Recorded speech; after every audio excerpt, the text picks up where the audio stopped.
ಇದು 1948ನೇ ಇಸ್ವಿ. ಹುಬ್ಬಳ್ಳಿ ಆಗ ಇನ್ನೂ ಹುಬ್ಳಿ ಆಗಿರಲಿಲ್ಲ. ಅಂದ್ರೆ ಹುಬ್ಬಳ್ಳಿ ಅಂದ್ರೆ ದೊಡ್ಡ ಶಹರ ಅಥವಾ ಮಹಾನಗರವಾಗಿರಲಿಲ್ಲ. ಅದು ಒಂದು ಸಾಮಾನ್ಯ ಒಂದು ಹಳ್ಳಿಯಾಗಿತ್ತು. ಆಗಿನ ಈ ವೃತ್ತಕ್ಕೆ ಕಿತ್ತೂರು ಚೆನ್ನಮ್ಮ ವೃತ್ತ ಎಂದು ಕೂಡ ಕರೆಯುತ್ತಿರಲಿಲ್ಲ. ಆಗಿನ ಕಾಲದ ಎತ್ತಿನ ಬಂಡಿಗಳನ್ನು ನೀವು ಇಲ್ಲಿ ಕಾಣಬಹುದು. ಜನರು ಆರಾಮವಾಗಿ ಒಂದು ಕಡೆಯಿಂದ ಇನ್ನೊಂದು ಕಡೆಗೆ ಓಡಾಡುತ್ತಿದ್ದಾರೆ. ಆದರೆ ಇವತ್ತಿನ ಪರಿಸ್ಥಿತಿ ನೋಡಿದರೆ ನೀವು ಕಂಗಾಲಾಗಿ ಹೋಗುತ್ತೀರಾ. ಅಷ್ಟೊಂದು ಭಾರಿ ಜನಸಂಖ್ಯೆ. ಕಿತ್ತೂರು ಚೆನ್ನಮ್ಮ ಸರ್ಕಲ್ ಅಲ್ಲಿ ನೋಡಿ, ಯಾವಾಗಲೂ ಗಾಡಿಗಳ ಭರಾಟೆ. ಮನುಷ್ಯರಿಗಿಂತ ನೀವು ಗಾಡಿಗಳನ್ನೇ ಹೆಚ್ಚಾಗಿ ಕಾಣಬಹುದು. ಎಷ್ಟು ಚೆಂದಾಗಿತ್ತಲ್ವಾ ಹುಬ್ಬಳ್ಳಿ ಆಗಿನ ಕಾಲದಲ್ಲಿ. ಇನ್ನು ಧಾರವಾಡವನ್ನ ಪೆನ್ಷನರ್ಸ್ ಪ್ಯಾರಡೈಸ್ ಎಂದೇ ಕರೆಯುತ್ತಾರೆ. ಈ ಧಾರವಾಡದ ಚಿತ್ರವನ್ನ ನೋಡಿ. ಇದನ್ನು 1955ರಲ್ಲಿ ತೆಗೆದಿದ್ದು. ಧಾರವಾಡದ ಮುಖ್ಯ ರಸ್ತೆ ಸುಭಾಷ್ ರಸ್ತೆ ಹಾಗೂ ಬಸ್ ಸ್ಟ್ಯಾಂಡ್ ಅನ್ನು ಜೋಡಿಸುವ ಮರುಧರ ಪ್ಯಾವೋ ಅಂದ್ರೆ ಅಲ್ಲಿರೋ ಒಂದು ಚಿಕ್ಕ ಉದ್ಯಾನವನ. ಕರ್ನಾಟಕದ ಏಕೀಕರಣಕ್ಕೆ ಕೇಂದ್ರ ಬಿಂದು ಆಗಿದ್ದೇ ಧಾರವಾಡ.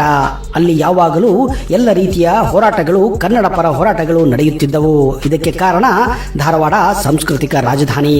ಆಗಿನ ಧಾರವಾಡಕ್ಕೂ ಈಗಿನ ಧಾರವಾಡಕ್ಕೂ ಅಜಗಜಾಂತರ.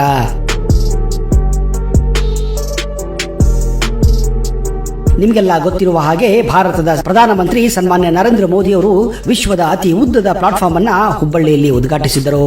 ಆದರೆ ಹುಬ್ಬಳ್ಳಿಯಲ್ಲಿ ರೈಲ್ವೆ ವರ್ಕ್ಶಾಪ್ ಪ್ರಾರಂಭವಾಗಿದ್ದು 1985ರಲ್ಲಿ. ಈ ಚಿತ್ರ ತೆಗೆದಿದ್ದು 1902ರಲ್ಲಿ. ಹಿಂದೆ ಇದನ್ನ southern Maratha railway locomotive garage wagon workshop ಎಂದು ಕರೆಯುತ್ತಿದ್ದರು. ಈ ಚಿತ್ರ ನೋಡಿದರೆ ಎಷ್ಟು ಸಂತೋಷವಾಗುತ್ತದೆ. 20ನೇ ಶತಮಾನದಿಂದಲೂ ಹುಬ್ಬಳ್ಳಿ ಒಂದು ವ್ಯಾಪಾರ ಕೇಂದ್ರವಾಗಿತ್ತು. ಆಗಿನಿಂದ ಇದು ಮಿನಿ ಮುಂಬಯಿಯೇ ಆಗಿತ್ತು. ನೀವು ನೋಡುತ್ತಿರುವ ಚಿತ್ರಗಳನ್ನು ಊಹಿಸಿ ಇದು ಎಲ್ಲಿರಬಹುದೆಂದು. ಹೌದು ಸ್ನೇಹಿತರೆ, ಇದುವೇ ಹುಬ್ಬಳ್ಳಿಯ ದುರ್ಗದ ಬೈಲ್. ಆಗಿನಿಂದಲೂ ಇದು ವ್ಯಾಪಾರಕ್ಕೆ ಹೆಸರುವಾಸಿಯಾಗಿತ್ತು. ದುರ್ಗದ ಬಯಲು ಅಂದ್ರೆ ಕೋಟೆಯ ಮೈದಾನ ಎಂದರ್ಥ. ಇದನ್ನ 1673ರಲ್ಲಿ ಶಿವಾಜಿ ಮಹಾರಾಜರು ಮೊಘಲರಿಂದ ವಶಪಡಿಸಿಕೊಂಡು ಇಲ್ಲಿ ಒಂದು ಚಿಕ್ಕದಾದ ಕೋಟೆಯನ್ನು ನಿರ್ಮಿಸಿ ಕೋಟೆಯ ಮೈದಾನವನ್ನ ನಿರ್ಮಿಸಿದರು. ಆಗಿನಿಂದಲೇ ಇಲ್ಲಿ ವ್ಯಾಪಾರ ಪ್ರಾರಂಭವಾಗಿದ್ದು ಇವತ್ತಿಗೂ ದುರ್ಗದ ಬೈಲ್ ಇಡೀ ಉತ್ತರ ಕರ್ನಾಟಕಕ್ಕೆ ಹೆಸರುವಾಸಿಯಾಗಿದೆ. ಇದು ಹುಬ್ಬಳ್ಳಿಯ ಒಂದು ಪ್ರಮುಖ ಮಾರುಕಟ್ಟೆಯಾಗಿದೆ. ಕರ್ನಾಟಕ ಕಾಲೇಜು ದಿವಾನ್ ಬಹದ್ದೂರ್ ದೊಡ್ಡ ಮತ್ತು ರಾವ್ ಬಹದ್ದೂರ್ ಆರ್ಸಿ ಅರ್ಟಾಳ್ ರುದ್ರಗೌಡರಿಂದ ಸ್ಥಾಪಿಸಲ್ಪಟ್ಟಿತ್ತು. ಇದನ್ನು ಹೆಚ್ಚಾಗಿ ಜನರು ಕೆಸಿಡಿ ಎಂದೇ ಕರೆಯುತ್ತಾರೆ. ಒಂದು ಕಾಲದಲ್ಲಿ ಈ ಕಾಲೇಜು ಮುಂಬೈ ವಿಶ್ವವಿದ್ಯಾಲಯಕ್ಕೆ ಸೇರಿತ್ತು. ತದನಂತರ ಇದು ಈಗ ಕರ್ನಾಟಕ ವಿಶ್ವವಿದ್ಯಾಲಯಕ್ಕೆ ಸೇರಿದೆ.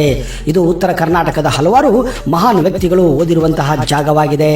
ಮೂಲತಃ ಈ ಕಟ್ಟಡವು ಬ್ರಿಟಿಷರು ರೈಲ್ವೆ ನಿಲ್ದಾಣ ಮಾಡುವಗೋಸ್ಕರ ಸ್ಥಾಪಿಸಿದ್ದರು.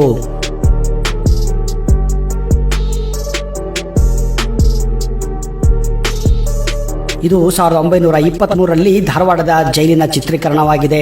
ಆಗಿನ ಕಾಲದಲ್ಲಿ ಬ್ರಿಟಿಷರು ಜೈಲನ್ನು ಯಾವ ರೀತಿ ನಡೆಸುತ್ತಿದ್ದರು ಹಾಗೂ ಕೈದಿಗಳಿಂದ ಹಲವಾರು ಕೆಲಸಗಳನ್ನ ಅವರು ತೆಗೆದುಕೊಳ್ಳುತ್ತಿದ್ದರು. ಹೆಚ್ಚಾಗಿ ಗೋಣಿ ಚೀಲಗಳನ್ನ ಆಗಿನ ಕಾಲದ ಕೈದಿಗಳು ಜೈಲಿನಲ್ಲಿ ತಮ್ಮ ಕೈಯಾರೆ ತಯಾರು ಮಾಡುತ್ತಿದ್ದರು. ಆ ಚೀಲಗಳನ್ನ ಮಾರುಕಟ್ಟೆಯಲ್ಲಿ ಮಾರಿ ಅವುಗಳಿಂದ ಲಾಭವನ್ನ ಬ್ರಿಟಿಷರು ಪಡೆಯುತ್ತಿದ್ದರು.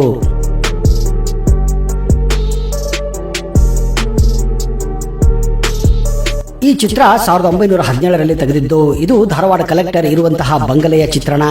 ಧಾರವಾಡ ಆಗ ಒಂದು ಪ್ರಮುಖ ಜಿಲ್ಲಾ ಕೇಂದ್ರವಾಗಿತ್ತು. ಬೆಳಗಾವಿ, ವಿಜಾಪುರ, ಕಾರವಾರ ಇವೆಲ್ಲವೂ ಮೊದಲು ಧಾರವಾಡ ಜಿಲ್ಲೆಯಲ್ಲಿ ಒಳಗೊಂಡಿದ್ದವು. ಧಾರವಾಡ ಕಲೆಕ್ಟರ್ ಆಗಿನ ಬಾಂಬೆ ಪ್ರೆಸಿಡೆನ್ಸಿ ಅಂದ್ರೆ ಬಾಂಬೆ ರಾಜ್ಯಕ್ಕೆ ಸೇರಿದ ರಿಪೋರ್ಟ್ ಮಾಡುತ್ತಿದ್ದರು. ಆಗ ಧಾರವಾಡ ಜಿಲ್ಲೆ ಬಾಂಬೆ ಪ್ರೆಸಿಡೆನ್ಸಿಗೆ ಸೇರಿತ್ತು.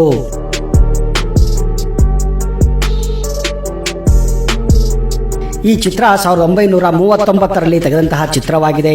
ಆಗಿನ ಕಾಲದ ಹಳೆ ಹುಬ್ಬಳ್ಳಿಯ ಮಾರುಕಟ್ಟೆ ಇದು. ಯಾವ ರೀತಿ ಆಗಿನ ಕಾಲದಲ್ಲಿ ಜನರು ಮಡಿಕೆಗಳನ್ನ ಮಾರುತ್ತಿದ್ದರು ಎನ್ನುವುದು ಈ ಮೂಲಕ ನಮಗೆ ಗೊತ್ತಾಗುತ್ತದೆ. ಹೆಚ್ಚಾಗಿ ಅಡುಗೆ ಮಾಡಲು ಹಾಗೂ ನೀರನ್ನು ಬಳಸಲು ಮಣ್ಣಿನಿಂದ ಮಾಡಿದಂತಹ ಮಡಿಕೆಗಳನ್ನೇ ಬಳಸುತ್ತಿದ್ದರು. ಆ ಸಮಯದಲ್ಲಿ ಹಳೆಯ ಹುಬ್ಬಳ್ಳಿಯ ಮಾರುಕಟ್ಟೆ ಅತ್ಯಂತ ಪ್ರಸಿದ್ಧಿಯಾಗಿತ್ತು. ಆದರೆ ಈಗ ನೀವು ಈ ಮಾರುಕಟ್ಟೆಯನ್ನು ಕಾಣಲು ಸಾಧ್ಯವೇ ಇಲ್ಲ. ಕಾರಣ ಹುಬ್ಬಳ್ಳಿ ಅಷ್ಟೊಂದು ಬೆಳೆದು ಹೋಗಿದೆ.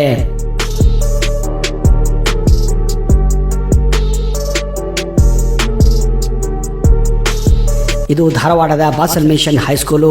ಬಾಸಲ್ ಮಿಷನ್ ಹೈಸ್ಕೂಲು ಕರ್ನಾಟಕದ ಅತಿ ಹಳೆಯ ಶಾಲೆಗಳಲ್ಲಿ ಒಂದಾಗಿದೆ. 1937ರಲ್ಲಿ ಈ ಚಿತ್ರವನ್ನ ತೆಗೆಯಲಾಗಿತ್ತು. ಮಧ್ಯಾಹ್ನದ ಸಮಯದಲ್ಲಿ ಒಬ್ಬ ಅಜ್ಜಿ ಅಲ್ಲಿನ ಮಕ್ಕಳಿಗೆ ಊಟವನ್ನ ಬಡಿಸುವ ಈ ಚಿತ್ರಣ ನಿಜಕ್ಕೂ ಅದ್ಭುತವಾಗಿದೆ. ಆಗ ಗಂಡು ಮಕ್ಕಳು ಹಾಗೂ ಹೆಣ್ಣು ಮಕ್ಕಳು ಒಂದೇ ಶಾಲೆಯಲ್ಲಿ ಕಲಿಯುತ್ತಿದ್ದರು. ಕೆಲವು ವರ್ಷಗಳ ನಂತರ ಹೆಣ್ಣು ಮಕ್ಕಳಿಗಾಗಿ ಇನ್ನೊಂದು ಶಾಲೆಯನ್ನ ಇಲ್ಲಿಯೇ ಪ್ರಾರಂಭ ಮಾಡಲಾಗಿತ್ತು. ಧಾರವಾಡ ತನ್ನ ಎಮ್ಮೆಗಳಿಗೆ ಹೆಸರುವಾಸಿ. ಇದೇ ಕಾರಣ ಧಾರವಾಡ ಹಾಲು ತುಪ್ಪ ಬೆಣ್ಣೆಗೆ ಹೆಸರುವಾಸಿಯಾಗಿತ್ತು. ಮುಂದೆ ಇಲ್ಲಿರುವ ಹಾಲನ್ನೇ ಬಳಸಿ ಧಾರವಾಡ ಪೇಡೆಯನ್ನ ಬಾಬು ಸಿಂಗ್ ಠಾಕೂರ್ ಪ್ರಾರಂಭಿಸಿದ್ದರು.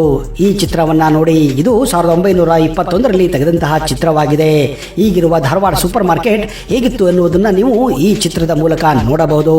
ಇಲ್ಲಿ ಒಬ್ಬ ವ್ಯಾಪಾರಿ ತನ್ನ ಮಕ್ಕಳೊಂದಿಗೆ ಬೆಣ್ಣೆಯ ವ್ಯಾಪಾರವನ್ನ ಮಾಡುತ್ತಿದ್ದಾನೆ. ಈಗಲೂ ನೀವು ಈ ಸಂಪ್ರದಾಯವನ್ನು ಧಾರವಾಡದ ಮಾರುಕಟ್ಟೆಗಳಲ್ಲಿ ಕಾಣಬಹುದು. ಇದೊಂದು ಕೇವಲ ಹುಬ್ಬಳ್ಳಿ ಧಾರವಾಡದ ಬಗ್ಗೆ ಒಂದು ಝಲಕ್ ಆಗಿದೆ. ಧಾರವಾಡ ಹುಬ್ಬಳ್ಳಿಯ ಬಗ್ಗೆ ಇನ್ನೂ ಹಲವಾರು ಇತಿಹಾಸವುಳ್ಳ ಮಾಹಿತಿಯನ್ನ ಮುಂದಿನ ಸಂಚಿಕೆಯಲ್ಲಿ ಮತ್ತೆ ತರುತ್ತೇನೆ. ಅಲ್ಲಿಯವರೆಗೆ ಜೈ ಹಿಂದ್, ಜೈ ಕರ್ನಾಟಕ. ನಿಮಗೆ ಈ ವಿಡಿಯೋ ಇಷ್ಟ ಆದಲ್ಲಿ ವಾಟ್ಸ್ಆಪ್ ಗ್ರೂಪ್ಗಳಲ್ಲಿ ನಿಮ್ಮ ಸ್ನೇಹಿತರ ಜೊತೆ ಹಂಚಿಕೊಳ್ಳಿ.